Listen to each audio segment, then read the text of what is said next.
राधा स्वामी जी प्रश्न। महाराज जी, आज का सत्संग क्या था? महाराज जी मुस्कुराते हुए, मुझे पूरी बात समझाने में 1.5 घंटा लगा था। आप ही बताएं कि मैं कितने मिनटों में इसे आपको समझाऊं। आज का सत्संग आदि ग्रंथ के एक शब्द पर आधारित था, जिसमें गुरु साहिब ने समझाया है कि वह परमात्मा हमारे शरीर के अंदर है। आप कहते हैं, गुरु प्रसादी वेख तू हर मंदिर तेरे नाल। हम उस परमात्मा को अनेक स्थानों में ढूंढने की कोशिश करते हैं। उसे हम मंदिरों, मस्जिदों, गुरुद्वारों में ढूंढते हैं।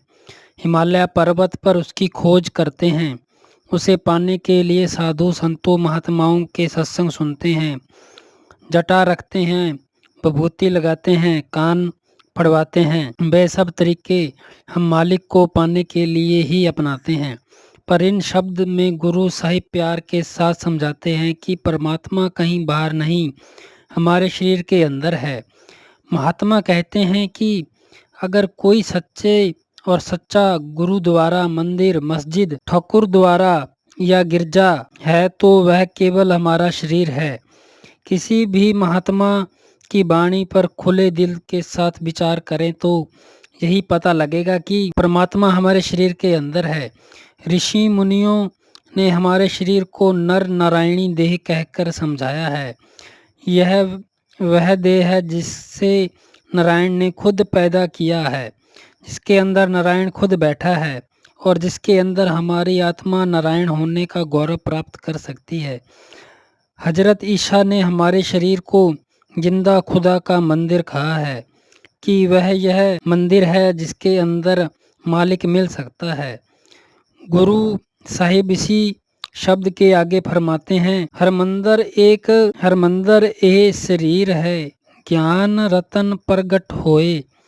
कि तुम्हारा शरीर ही मालिक के रहने का असली स्थान है। जब इन्हें तुम्हें मालिक से मिलने का ज्ञान या अनुभव प्राप्त होगा, केवल शरीर के अंदर ही होगा। पर हम दिन रात बाहर मंदिरों, मस्जिदों, गुरुद्वारों में परमात्मा को ढूंढने में लगे रहते हैं, लेकिन हम उन जगह परमात्मा को ढूंढने की कोशिश नहीं करते जिसे खुद उसने अपने रहने के लिए बनाया है, जिसके अंदर वह खुद बैठा है। हम अपने शरीर के अंदर प्रवेश करके उसकी खोज करने की कोशिश नहीं करते, बाहर ही बाहर भटकते रहते हैं। और हम इन मंदिरों, मस्जिदों, गिरजों आदि को कितना साफ सुथरा रखते हैं, संगमरमर के फर्श लगवाते हैं, कीमती गलीचे बिछाते हैं, उसमें जाकर कोई बुरा काम नहीं करते, जोर से नहीं बोलते, क्योंकि हम चाहते हैं कि ये मालिक के रहने के स्थान हैं। हमें इन्हें पवित्र रखना चाहिए। पर परमात्मा ने खुद अपने रहने के लिए जो स्थान बनाया है, जिस शरीर में वह खुद बैठा हुआ है, उसमें हम कभी मांस डाल देते हैं, कभी शराब डाल देते हैं, कभी एक दूसरे के गले काटने की स्कीमें सोचते हैं। अपनी बनाई हुई चीज की कदर करते हैं, परमात्मा की बनाई हुई चीज की कदर नहीं करते। कई बार इतिहास पढ़कर शर्म आती है कि अगर हमारे बनाए हुए मंदिरों, मस्जिदों, गुरुद्वारों की गलती से किसी दीवार की ईंट भी गिर जाती है तो हम उस परमात्मा के सच्चे साजे हुए हरि मंदिरों को हजारों की गिनती में गिराने के लिए जाते हैं। इंसान से नफरत करता है, ईंटों पत्थरों से प्यार करता है, लेकिन नफरत करता है। अगर कोई कौम किसी कौम को घृणा की दृष्टि से देखती है, अगर कोई मजहब किसी मजहब के गले काटने की स्कीमें बना रहा है, तो उस कौम और मजहब में अभी मालिक से मिलने का शौक ही पैदा नहीं हुआ, मालिक से मिलने का प्यार ही पैदा नहीं हुआ। सो गुरु साहिब समझाते हैं कि उस मालिक से मिलने का स्थान, असली हरि मंदिर तुम्हारा शरीर है। लेकिन गुरु प्रसादी वेख तू कि इस बात का ज्ञान और अनुभव तुम्हें गुरुमुखों के पास जाकर हो सकेगा, साधु संतों, महात्माओं की संगति में जाकर प्राप्त हो सकेगा। उस अंदर बैठे हुए परमात्मा की खोज किस प्रकार करनी है? गुरु साहिब कहते हैं, हर मंदिर शब्दे खोजिए, हर नामों लेहो संभाल कि इस हरि मंदिर के अंदर जाकर शब्द या नाम की कमाई के द्वारा ही परमात्मा की खोज की जा सकती है। परमात्मा की पूजा की जा सकती है। शब्द या नाम का तात्पर्य है, आप देखें ये कितने भी हमारे मजहब या धर्म हैं, इनके रीति रिवाज अपने अपने हैं, क्योंकि ये हमारे बनाए हुए हैं। पर जो रूहानियत है, हकीकत है, वह हर धर्म की तह में एक ही चीज़ है। उसी रूहानियत को अलग अलग महात्माओं ने अलग अलग कौमों, मजहबों और मुल्कों में आकर अलग अलग लफ्ज़ों द्वारा समझाने की कोशिश की है। गुरु नानक साहिब जी ने उसे गुरु की बाणी, धुर की बाणी, सच्ची बाणी, अमर हुक्म, अकथ कथा, कीर्तन या शब्द और नाम कहा है। ऋषि मुनियों ने उसे आकाशवाणी, राम नाम, राम धुन, दिव्या ध्वनि और मुसलमान फकीरों ने इसे बागे आसमानी, कलामे इलाही, निदाए सुल्तानी आदि नामों से याद किया है। हजरत ईसा ने इसे वर्ड या लोगस या चीनी महात्मताओं कहते हैं। हमें लफ्ज़ों के बाद विवाद में कभी नहीं उलझना चाहिए। हमें तो अपने शरीर के अंदर इस रूहानियत की, उस शब्द का नाम की खोज करनी चाहिए। हमारी रूहानी यात्रा पैर के तुलनाओं से लेकर सिर की चोटी तक है। उस यात्रा की 2 मंजिलें हैं, एक आँखों तक और दूसरी आँखों से ऊपर। हमारे शरीर में जो आत्मा और मन की जगह या केंद्र है, वह तीसरा तिल है। इसे शिव नेत्र, दिव्य चक्षु, घरदर, नुक्ताएं, सवेदा, सिंगल आए, थर्ड आए आदि कई नामों से पुकारा गया है। इस स्थान से हमारा ख्याल नीचे उतरकर शरीर के 9 द्वारों के जरिए सारी दुनिया में फैल रहा है। यहाँ बैठे हुए आपको कभी बाल बच्चों का, कभी कारोबार का, कभी दुकान के ग्राहकों का ख्याल आता है। मन कभी निश्चल या स्थिर नहीं बैठता, किसी न किसी चीज़ के सोच विचार में लगा ही रहता है। यह जो दिन रात मन को सोच और विचार करने की आदत पड़ गई है, इसे परमात्मा सिमरन करना कहते हैं। जिनका हम सिमरन करते हैं, जिनके विषय में हम सोचते हैं, उनकी शक्लें भी हमारी आँखों के आगे आ जाती हैं। अगर बाल बच्चों के बारे में सोचते हैं, बाल बच्चे आँखों के सामने आ जाएं। अगर घर के कारोबार के विषय में सोचते हैं, घर के कारोबार आँखों के आगे आ जाएं। इसको महात्मा ध्यान करना कहते हैं। जिसको कोई भी सिमरन करता है, उसी का ध्यान करना शुरू कर देता है। जिसका सिमरन करते हैं, ध्यान करते हैं, उनके साथ अपना इतना मोह और प्यार पैदा हो जाता है कि रात को सपनों भी उन्हीं के आते हैं और मृत्यु के समय उन्हीं की शक्लें सिनेमे के चित्रों की तरह आँखों के सामने आकर खड़ी हो जाती हैं। जहाँ आसा तहाँ बासा। जिस और अंतिम समय हमारा ख्याल होता है, हम दुनिया के जीव उसी धारा में बहना शुरू कर देते हैं। कौन सी चीज़ हमें बार बार दुनिया में ले आई? दुनिया का मोह और प्यार। यह किसने पैदा किया? सिमरन और ध्यान ने। किन चीज़ों का सिमरन और ध्यान जो नाशवान है, फना है? महात्मा समझाते हैं कि मन को सिमरन और ध्यान करने की स्वाभाविक आदत पड़ चुकी है, इसलिए मन की इस आदत से फ़ायदा उठाओ। उस चीज़ का सिमरन करो, ध्यान करो जो कभी नष्ट नहीं होगी, फना नहीं होगी। वह कौन है? सिर्फ एक परमात्मा, काल पुरुष है, परमेश्वर है।